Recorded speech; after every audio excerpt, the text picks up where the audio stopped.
사무엘상 17장 함께 보시겠습니다. 말씀 제목은 다윗과 골리앗. 우리는 다윗과 골리앗의 예수님 안 믿는 사람도 흔히 듣는 말이고 익히 아는 이야기입니다. 도저히 상대가 안 되는 싸움과 했을 때, 도저히 이길 수 없는 상대랑 싸울 때 가리키는 용어가 골리앗 같은 상대를 싸운다. 게임이 안 되는 것을 했을 때 흔히 가리키는 말입니다. 실제로 다윗과 골리앗은 소설 속의 얘기가 아니고 지금으로부터 약 3000년 전에 실제 이스라엘 땅에 있었던 일입니다. 다윗과 골리앗이 실제적으로 3000년 전에 싸웠던 실제 얘기를 지금 17장에 적어 놓은 겁니다. 이 사무엘상 17장은 다윗을 일약 스타로 떠올리는 사건이고 다윗의 일생에 획을 그은 사건입니다. 또 다윗의 일생뿐만 아니라 하나님 구속 역사에 획을 긋는 사건이 그 중에 하나가 바로 사무엘상 17장에 다윗이 골리앗을 이긴 사건입니다. 이 사건이 왜 중요하냐면 골리앗을 이기므로 말미암아 일약 일개 목동이 이스라엘 백성이 주목받는, 아직 왕이 안 돼 있지만 왕으로 공표하는 거나 다름없는 이스라엘 모든 민족들이, 백성들이 다윗의 이름, 다윗의 존재를 알 수 있는 그런 계기가 된 것이죠. 그래서 또 한편에서는 우리가 영적인 의미를 살펴보면 믿는 우리에게도 큰 은혜가 됩니다.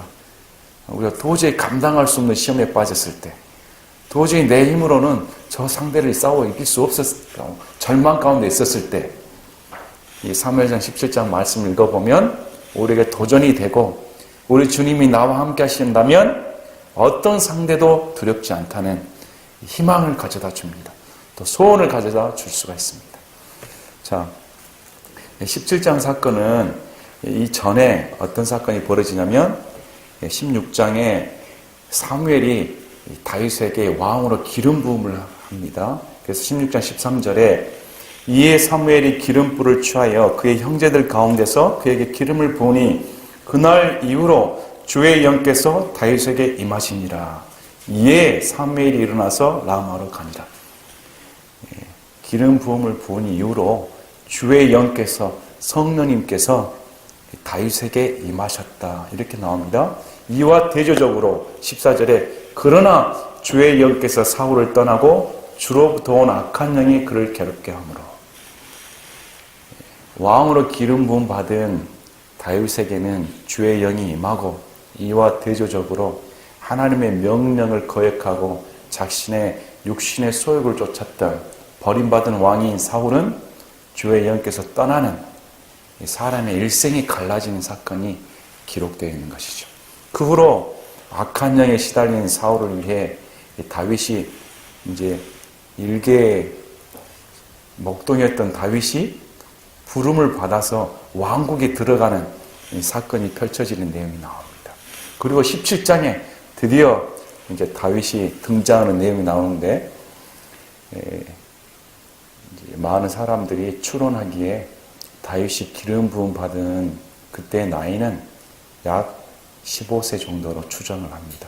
그리고 지금 17장 사건은 약 20세 아니면 10대 후반. 한 가지 특이한 점은 사울도 30세에 왕으로 부름을 받아 40년간 통치하고 70세 나이에 죽습니다. 근데 다윗도 마찬가지입니다.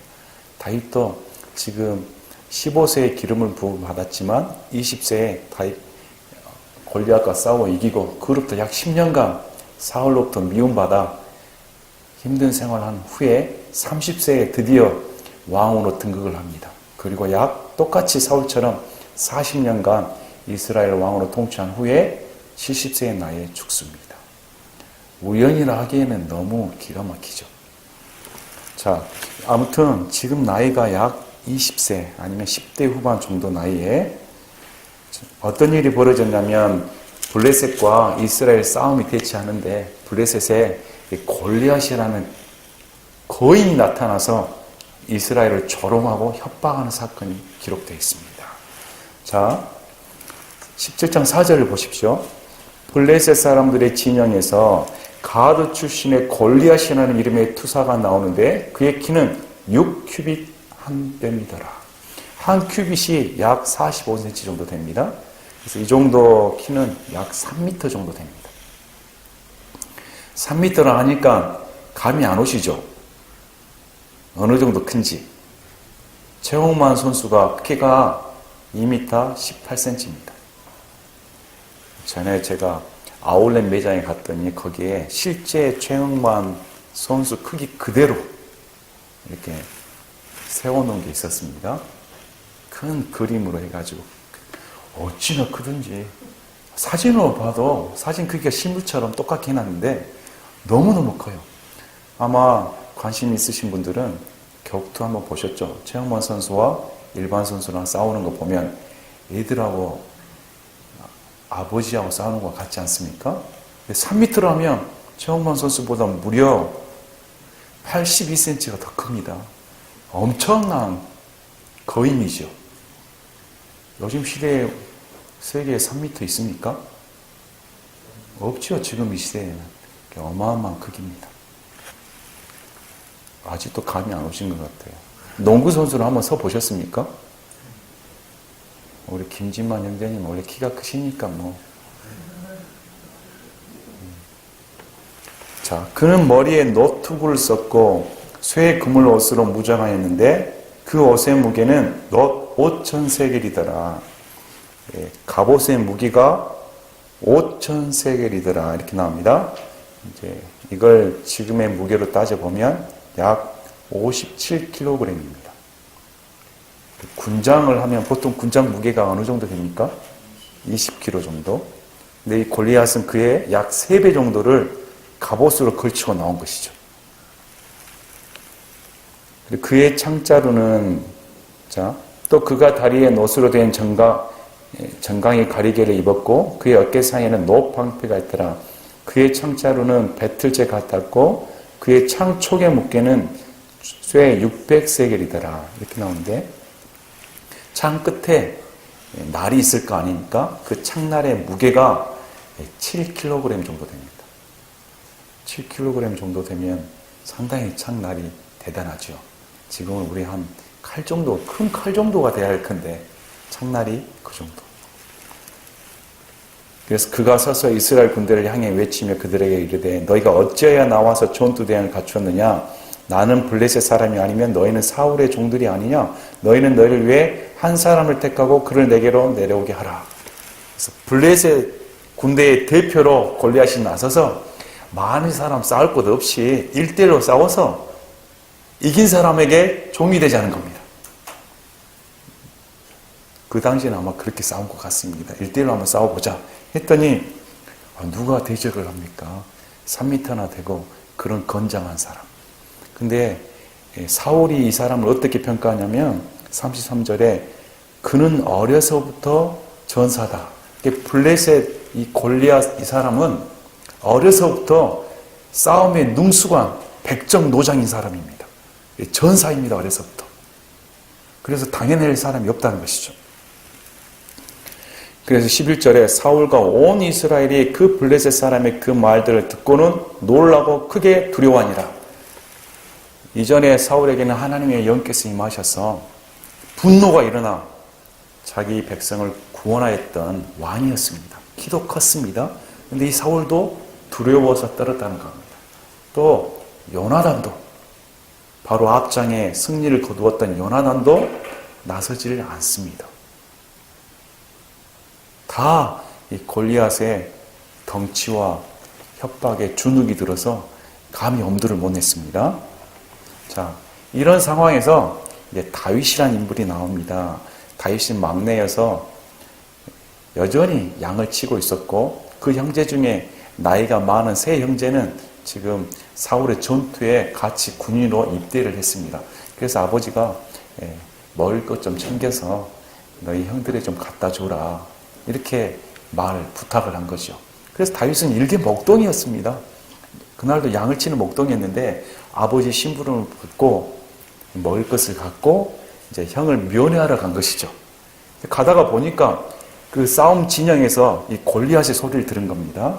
자, 20절에 보니까 다윗이 아침에 일찍 일어나서 양 책임자기로 양들을 맡기고 이새가 자기에게 명령한 대로 가지고 가서 참호에 이른즉 군대가 싸우러 나아가려 하면서 싸우려고 소리를 지르더라.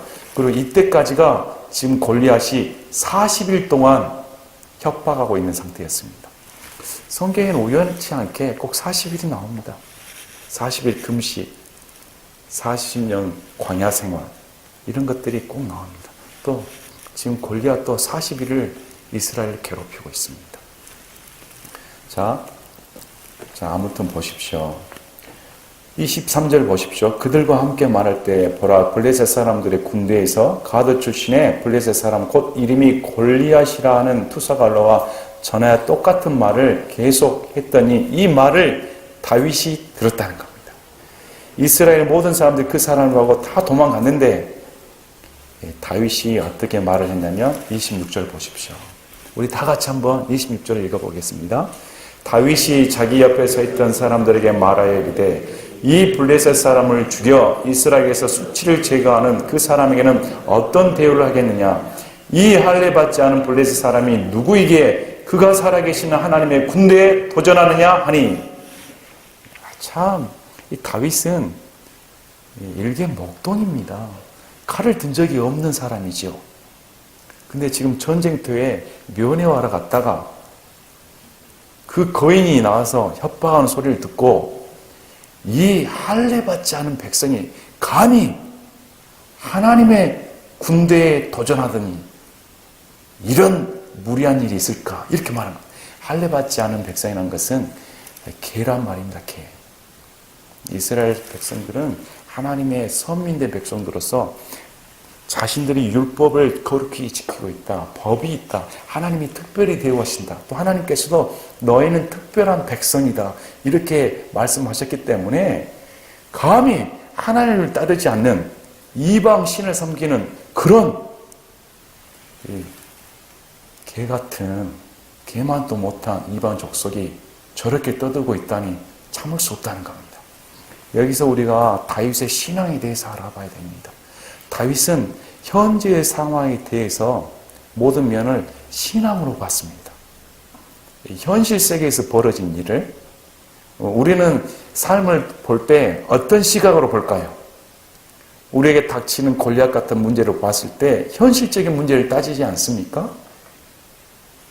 믿음의 여부를 떠나서 내가 하나님의 사람이고 예수님께 구원받은 사람, 이것은 온데간데 없고 현실적으로 계산을 합니다. 지금 나에게 있는 무기는, 나에게 있는 지금 총탄은 몇 가일까? 저 사람이 갖고 있는 공격 무기는 뭘까? 그러니까 계산할 거 아닙니까? 그래서 한번 대보면 좀 계산이 나오면 어떻게 한번 해봐야겠지. 이런 마음을 품을 텐데 다윗은 그렇게 보질 않았다는 겁니다. 다윗은 하나님과 그 이외의 신과의 싸움으로 본 겁니다. 감히 내가 섬기는 하나님께 그렇게 도전할 수 있다는 것은 묵과할 수가 없다는 것이죠. 자, 여기에는 하나님의 영에 사로잡힌 사람에게 특징이 나타납니다. 자, 우리가 이전에 사무엘상 10장 6절을 봤습니다. 사무엘상 10장 6절에 보면 사무엘이 사울에게 말하면서 주의 영께서 내게 임하시리니 너도 그들과 함께 대언을 하고 다른 사람으로 변하리라. 성령님께서 사울에게 임하면 대언을 할 뿐더러 아니라 이전과 다른 사람이 된다는 겁니다. 그래서 이 사울이 11장 6절에 암몬 족속이 이스라엘 협박할 때 이 사울이 그 소식을 들을 때 하나님의 영께서 그에게 임하셨으므로 그가 크게 분노하여, 이건 거룩한 분노입니다. 사울이 암몬 족속의 싸움과 이스라엘 군대력을 보았으면 상대가 안 되죠. 하지만 하나님의 영께서 임하셨기 때문에 감히 암몬 족속이 선택받은 이스라엘 백성을 위협하다니 참을 수 없는 분노가 일어난 겁니다. 마찬가지로 사무엘상을 보면 다윗에게 주의 영이 임한 후 주의 영이 임한 사람은 다르다는 겁니다. 여러분, 여러분에게 성령님께서 임재해 계십니까? 우리 안에 성령님이 충만하십니까? 그러면 우리 안에 성령님이 충만하다면 불신의 말, 아니면 비복음적인 말, 이 세상에 죄악된 일, 하나님을 도전하는 것, 예수님의 이름을 손상시키는 것에 대해서 거룩한 분노가 우리 마음에 있어야 성령님이 충만한 사람인 겁니다. 교회 문제를 보고, 이 나라의 국가 문제를 보고, 이 나라의 현실의 문제를 보았을 때 내 마음 가운데 하나님의 이름이 손상되는 것에 대한 거룩한 분노가 일어나야 주의 영이 충만한 사람인 것입니다. 그래서 다윗이 주의 영이 충만하기 때문에 골리앗의 협박과 내면을 본 게 아니고 어떻게 감히 내가 믿는 하나님의 이름을 송상시킬 수가 있는가? 하나님의 백성에게 대적하는 것은 하나님을 대적하는 겁니다. 그래서 다윗은 저자가 아무리 세상적으로 크고 위협의 존재이고 이길 수 없는 것처럼 인간의 눈으로 보이는 존재를 할지라도 내가 믿는 하나님을 정면 도전하기 때문에 참을 수가 없다는 겁니다. 여러분, 우리에게 이런 거룩한 분노가 있습니까? 우리에게 내가 믿는 하나님, 이분에 대한, 이분을 사랑하는 마음이 충만하십니까? 그래서 보십시오. 이렇게 말했던 다윗에게 형들이 질투를 합니다. 형들이 교만하다고 윽박지릅니다. 다윗이 무슨 일 하러 왔습니까? 형들에게 음식 갖다 주러 왔습니다. 그럼 형이 이 먼 곳에 왔냐, 고생하고 여기까지 왔으면 고마워라 해야죠. 그러나 어디든지 간에 하나님 일을 하고 하나님을 이름을 드높여 할 때는 항상 방해 세력이 있습니다. 마음을 깎으려 하고 좀 낮추려고 하는 그런 세력들이 있죠. 하지만 다윗은 굴하지 않았습니다. 자, 다윗이 그에게 돌이켜 다른 사람을 향하여 여전히 같은 식으로 30절에 말합니다. 전혀 굴하지 않고 그들이 다윗이 말한 말을 듣고 그것들을 사울 앞에 고했으므로 이제 사울이 다윗을 부릅니다. 그랬더니 보았더니 아이잖아요. 어려서 안 되겠다는 겁니다. 딱 모양을 보았더니 전투한 투사도 아니고 한마디로 농부가 와가지고 백종 노장하고 싸우겠다 하니 그게 싸움이 되겠습니까? 사울이 봤을 때도 너는 안 되겠다. 용기가 백백한 것 같은데 그런 것은 안 되겠다. 이렇게 말한 것이죠. 그랬더니 34절 보십시오. 다윗이 사울에게 이르되 당신의 종이 자기 아버지의 양들을 지킬 때 사자와 곰이 와서 양떼에서 어린 양을 움켜가면 내가 따라가서 그것을 치고 그것의 입에서 그것을 건져내었고 그것이 일어나서 내게 대항하면 내가 그것의 수염을 잡고 그것을 쳐서 죽였나이다. 당신의 종이 사자와 곰을 죽였은즉 살아계시는 하나님의 군대에 도전한 이 할례 받지 않은 블레셋 사람도 그 짐승들 중에 하나와 같이 되리이다. 아멘. 다윗이 간증을 하는 겁니다. 다윗이 간증을 하는 겁니다. 나는 목동으로서 내 양이 사자와 곰의 위협을 받을 때면 끝까지 쫓아가서 양을 구하고 사자와 곰을 잡아 죽였다는 겁니다. 이건 실제적인 간증입니다. 그래서 우리의 삶의 간증은 나중에 시험에 대한 승리의 비결이 되기도 하는 겁니다. 우리에게도 이런 체험이 있어야 되는 겁니다. 또 이것은 이 다윗이 앞으로 오실 예수 그리스도의 예표인 것입니다. 다윗이 양들을 위해 목숨을 걸고 지켰던 것처럼 우리 예수님도 다윗을 예표하여서 자신의 목숨을 걸고 양들을 지킨다는 겁니다.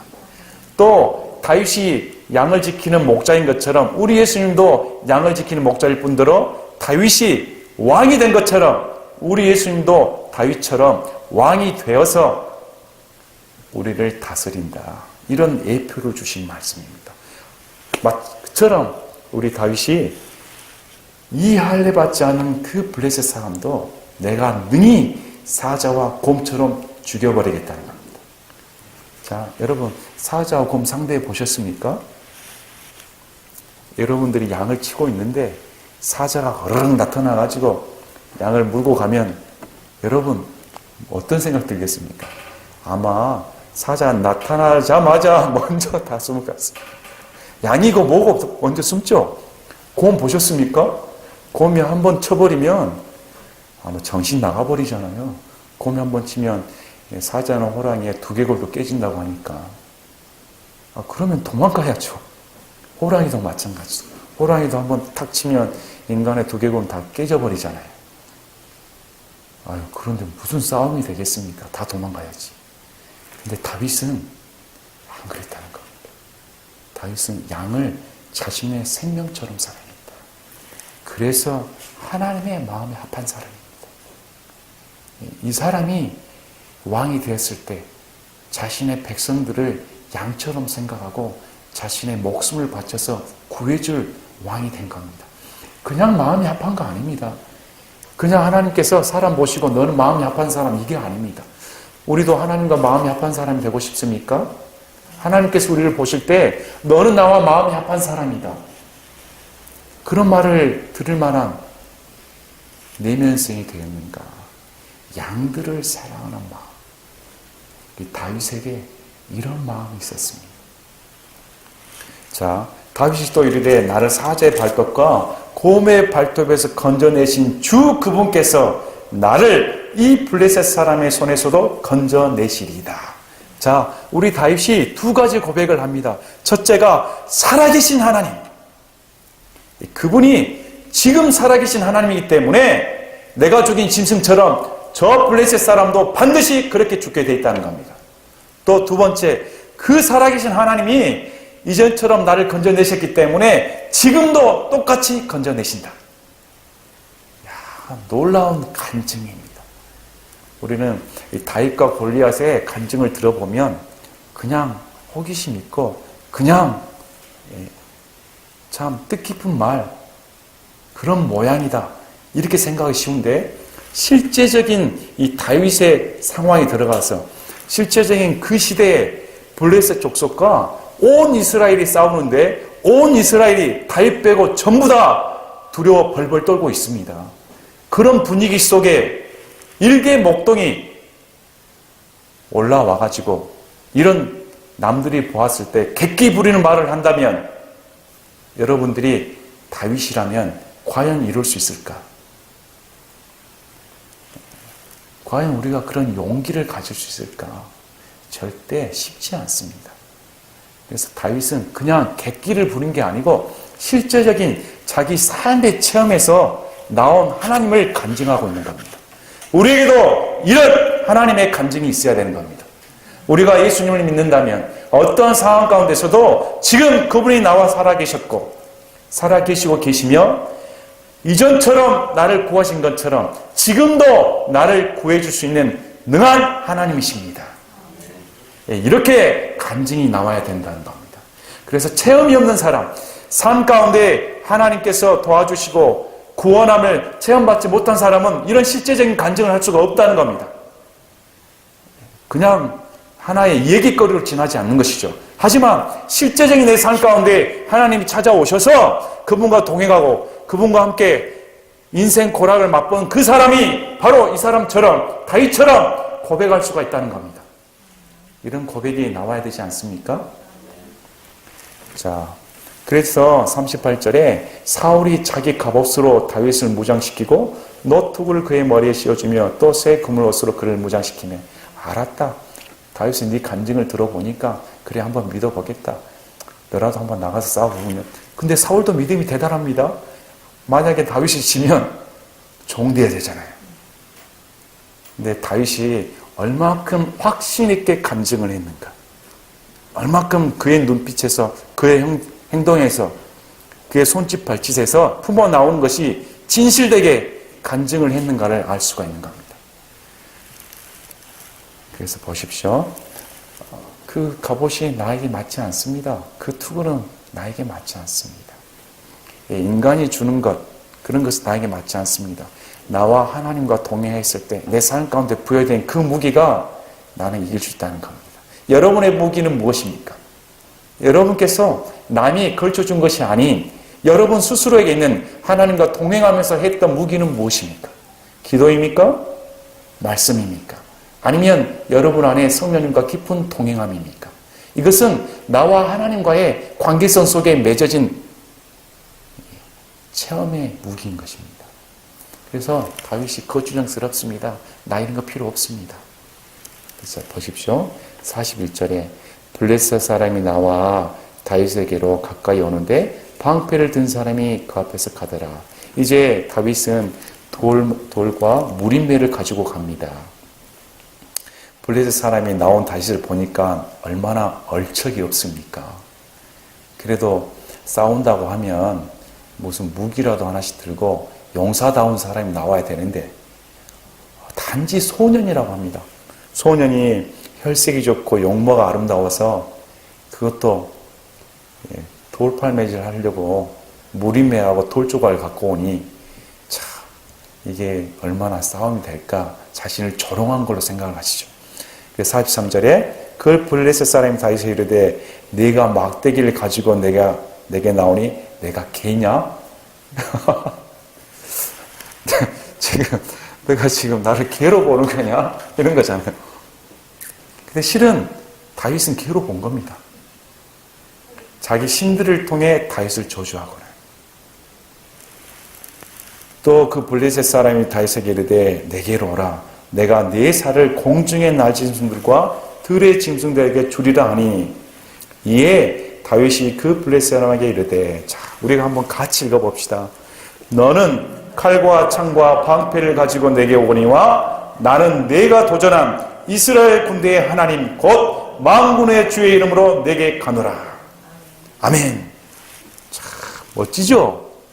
너는 너가 차린 너의 칼과 창과 방패를 가지고 너의 기술을 가지고 너의 육체적인 그것을 가지고 내게 오지만 나는 그런 거 필요 없다는 겁니다. 나는 내 의지를 하지 않는다. 난 내 노력으로 가지 않는다. 난 내 형편으로 가는 거 아니다. 내가 가는 것은 이유는 단 하나다. 하나님의 이름으로 간다. 이 하나님의 이름으로 간다는 것은 하나님을 대신해서 간다는 말입니다. 그 말은 내가 하나님의 사람이기 때문에 하나님이 반드시 함께 한다는 것을 선포하는 말씀입니다. 얼마나 확신에 찬 말씀입니까? 과연 우리가 이런 골리앗 같은 문제를 당했을 때 내가 하나님의 이름으로 간다 이렇게 선언할 수가 있습니까? 여러분 하실 수가 있습니까? 다윗이 그렇게 했다는 겁니다. 그래서 이날 주께서 너를 내 손에 넘겨주시니 내가 너를 쳐서 내게서 내 머리를 취하고 또 이날 블레셋 사람들 군대의 사체를 공중에 날 짐승들과 땅에 들짐승에게 주어 이스라엘이 하나님이 계신 줄 온 땅이 알게 하겠고 또 주께서 칼이나 창으로 구원하지 아니하심을 이 모인 온 무리가 알게 하리라. 전쟁은 주께 속한 것인즉 그분께서 너희를 우리 손에 넘겨주시리라.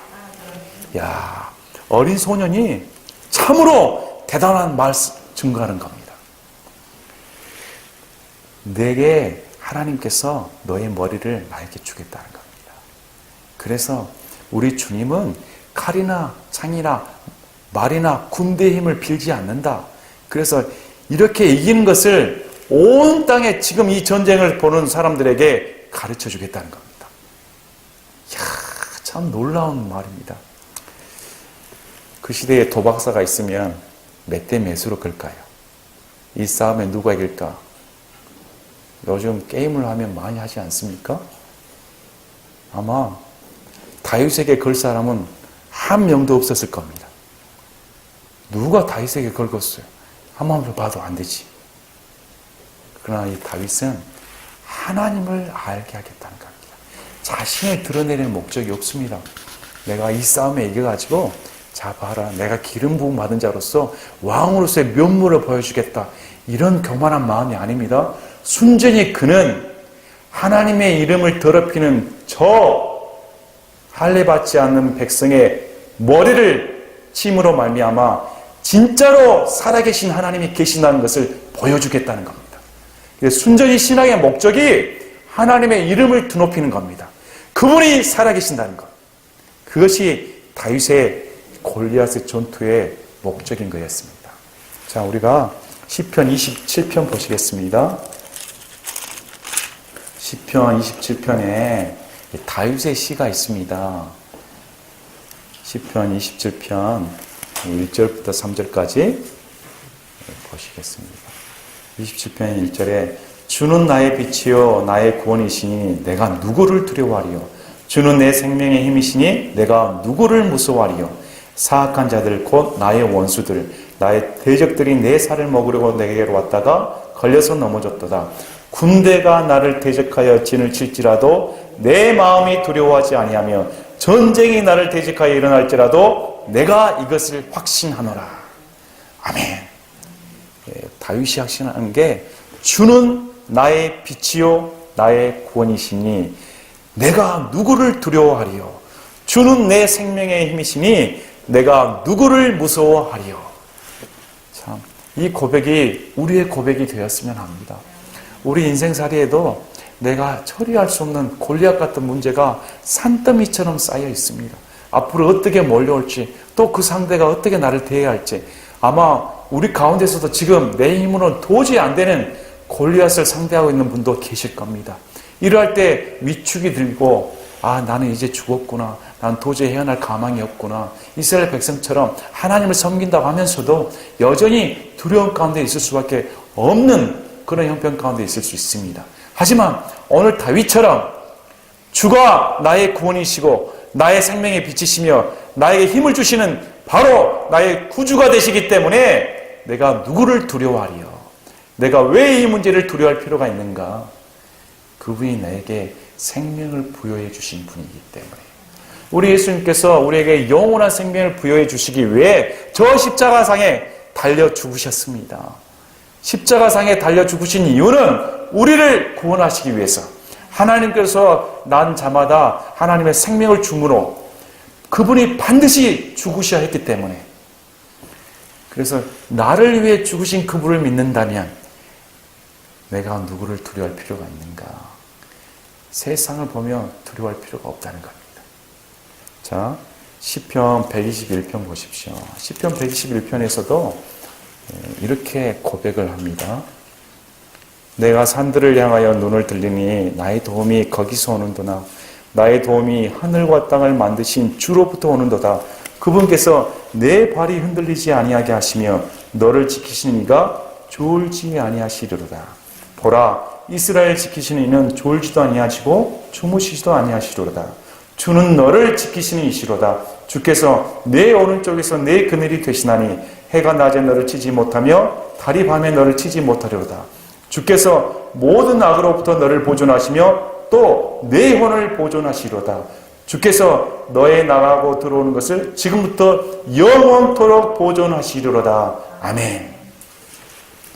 그래서 베드로전서 1장 5절도 너희는 마지막 때에 드러내려고 예비된 구원에 이르도록 믿음을 통해 하나님의 권능으로 보호받고 있느니라.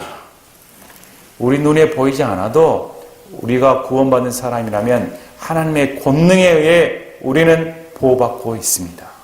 아무리 세상이 골리앗처럼 우리를 죽이려고 몰려올지라도 여전히 우리 모습이 다윗처럼 어린 소년 같고 아무것도 가진 것이 없으며 내 무기로는 상대를 죽일 수 없는 것처럼 보일지 할지라도 내 안에 하나님이 살아계시기 때문에 두려워할 필요가 없다는 겁니다. 그분이 나와 함께 하시면 전부를 얻은 겁니다. 자, 그래서 보십시오. 싸움이 벌어졌는데 참 예기치 않은 일이 벌어졌습니다. 싸움이 되질 않았죠. 싸움이 몇 분 가지도 않았습니다. 좀 엎치락 뒤치락 하지도 않았습니다. 순식간에 끝나버렸습니다. 그 블레셋 사람이 일어나 나오며 다윗을 맞으러 가까이 올 때 다윗이 그 블레셋 사람을 맞으러 군대 쪽으로 재빨리 달려가면서 참 다윗은 놀랍습니다. 다윗은 자기가 지겠다는 마음 하나도 없습니다. 뭐라고 말합니까? 바로 적진으로 달려가 버립니다. 참, 좀 5개가 있으니까 몇 개 던져보고 하나 맞힐까? 2개 맞힐까? 이렇게 생각할 수도 있잖아요. 그게 아닙니다. 그는 전혀 의심하지 않았습니다. 무조건 이긴다는 겁니다. 절대로 물러서지 않고 재빨리 앞으로 달려갔습니다. 우리는 믿음을 가진 사람은 절대 물러서지 않습니다. 우리 믿음의 사람들은 절대 시험을 당할 때 물러서서 불신에 빠져서는 안 되는 겁니다. 이 싸움은 하나님께서 주신 승리의 싸움이다. 주님이 나와 함께 하시기 때문에. 그래서 불신을 깨뚫고 적진으로 달려가야 됩니다. 여러분 두려워하지 마시고 여러분 앞에 있는 골리앗을 향해 들어가시기 바랍니다. 주님이 함께 하시기 때문에 반드시 이깁니다. 그래서 다윗이 이와 같이 49절에 손을 자루에 넣어 거기서 돌을 꺼내 무림매로 그를 던져 블레셋 사람의 이마를 치매 그 돌이 그의 이마에 박혀 그가 얼굴을 땅에 대고 쓰러지니라. 싸움이 순식간에 끝나버렸습니다. 왔다 갔다 하는 게 아니고 순식간에 다윗이 던진 돌이 이마에 박혀버렸다는 겁니다. 뼈를 뚫고 바로 박혀버렸습니다. 그래서 쿵 하고 넘어져 버렸죠. 얼굴을 땅에 대고 앞으로 꽝 넘어져 버렸다는 겁니다. 앞장에 나온 다곤신하고 똑같죠. 다곤신이 목이 잘려서 앞으로 넘어져 버린 것처럼 이 블레셋도 목이 바로 앞으로 떨어져 버립니다. 하나님은 가만히 놔두지 않습니다. 이 세상 심리, 이 세상 사람들이 그 아무리 떵떵거려도 하나님 앞에 나오면 다 죽은 인생입니다. 다 껍데기일 뿐입니다. 실제로 두려워할 것은 사람을 두려워할 게 아니고 보이지 아니하고 이 세상 가운데 모든 것을 주관하시며 이 우주 만물을 통치하시는 하나님을 두려워해야 되는 겁니다. 진짜로 두려워할 것을. 그래서 다윗이 이와 같이 무림매와 돌로 그 사람을 이기고 그 블레셋 사람을 쳐서 죽였으나 다윗의 손에 칼이 없었더라. 그러므로 다시 달려가 블레셋 사람을 밟고 서서 그의 칼을 잡고 그 칼집에서 그것을 빼내어 그것으로 그를 죽이고 그의 머리를 베니 블레셋 사람들이 자기들의 투사가 죽은 것을 보고 도망하므로. 놀라운 일입니다. 이 골리앗은 자기의 칼로 다윗의 목을 베려고 왔습니다. 그러나 그 칼이 지금 누구 목을 뱄습니까? 자신의 칼에 의해서 다윗에 의해 자신의 목을 받게 된 것이죠. 참 다윗은 굉장합니다. 어린 소년이 목을 베인다고 하니까 좀 잔인하게 들려지지요. 그렇지 않습니다. 거기에는 다윗의 거룩한 분노가 있는 겁니다. 감히 하나님을 대적하다니 용납할 수가 없다는 것이죠. 그래서 머리를 베서 보여준 겁니다. 우리가 전쟁 영화 보면 왕의 머리를 쳐서 백성들에 보여주는 거 아닙니까? 이제 너희들의 통치는 끝났다고. 그러면 그 남은 백성들이 다 굴복을 합니다. 마찬가지로 다윗이 골리앗의 그 머리를 베버림으로 말미암아 이 전쟁이 끝났다. 하나님이 살아계신다는 걸 보여준 겁니다. 그래서 이스라엘과 유다 사람들이 일어나 소리를 지르며 골짜기와 에그론 성문들에 이르기까지 블레셋 사람들을 쫓아가고 블레셋 사람들의 상한 자들은 사하라임으로 가는 길 곧 가드와 에그론에 이른 길에서 쓰러졌더라. 자, 이런 일이 벌어졌습니다. 다윗이 일약 하나님의 사람으로 다른 사람들에 의해서 드러내도록 공개된 겁니다. 하나님께서는 다윗을 목동부터 지켜보시고 때가 되면 이 전투에 부르셔서 골리앗에게 이기는 승리를 주심으로 말미암아 다윗을 등극시키고자 하나님께서 이렇게 승리를 주신 겁니다. 이 승리로 말미암아 다윗은 사울에게 미움을 받고 그 10년간 연단을 받습니다. 그냥 왕이 된 게 아닙니다. 사무엘이 15살 때 다윗에게 왕으로 기름 부음 받는다고 해서 바로 그 자리에 왕이 된 게 아닙니다. 여전히 목동이었습니다. 여전히 5년간 똑같이 양을 치고 꼴을 먹이고 아버지 심부름하고 평범한 목동이었습니다. 그 5년의 세월이 끝나자 하나님께서 보시고 이제 이스라엘 백성으로 모든 사람들에게 공개적으로 드러내준 사건이 바로 골리앗 사건입니다. 이후로 백성의 지도자로 거듭나서 이제 왕으로 등극하는 발판이 마련된 것이죠. 오늘 말씀을 통해 우리도 신앙생활을 한번 다시게 보기 좋겠습니다. 정말 이 다윗과 같은 믿음이 부럽습니다. 마음이 합한 자로서 양들을 사랑하고 이스라엘 백성을 사랑했다. 무엇보다 하나님의 이름을 거룩히 여겼다. 다윗이 그만큼 하나님을 사랑한 사람이었습니다. 여러분이 어떤 사람을 사랑해 본 적 있으시죠? 그 사람을 그렇게 사랑하는데 만약에 내가 사랑하는 대상이 다른 사람에게 모욕이나 멸시를 받는다면 참을 수 있겠습니까? 차라리 내가 모욕을 당하고 말지. 가만히 볼 수가 없는 것이죠. 그만큼 다윗은 하나님을 진심으로 사랑한 사람이었습니다. 여기에 신앙이 있는 겁니다. 우리는 구원받은 사람이라면 너무 쉽게 신앙생활하는 것 같아요. 예수님을 정말로 사랑하고 있는가? 내가 예수님의 이름을 너무 거룩히 여기기 때문에 내 신앙생활로 인해 또 주위 사람으로 인해 그 예수님의 이름이 모독을 받고 있는가? 거기에 좀 내가 민감하게 하고 있는가? 그것은 살펴볼 신앙입니다. 그리할 때 이 다윗처럼 마음에 거룩한 분노가 쌓이고 하나님을 향한 열정이 쌓인 것이죠. 그리할 때 그 사람이 하나님의 승리를 맛보는 겁니다. 우리가 하나님의 승리를 맛보려면 이렇게 하나님을 향한 열정이 있어야 되는 겁니다. 우리 은혜 침례교회 성도들이 이런 열정과 사랑이 충만하였으면 좋겠습니다. 그리하여 여기 이곳에 나와서 이렇게 내 인생의 골리앗이 이거였습니다.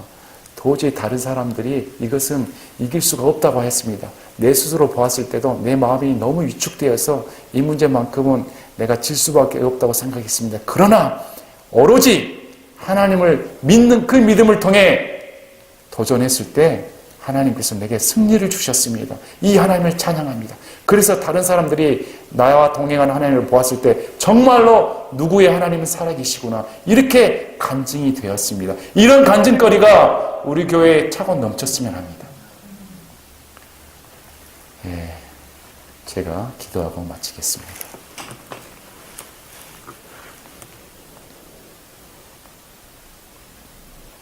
아버지 하나님 감사합니다.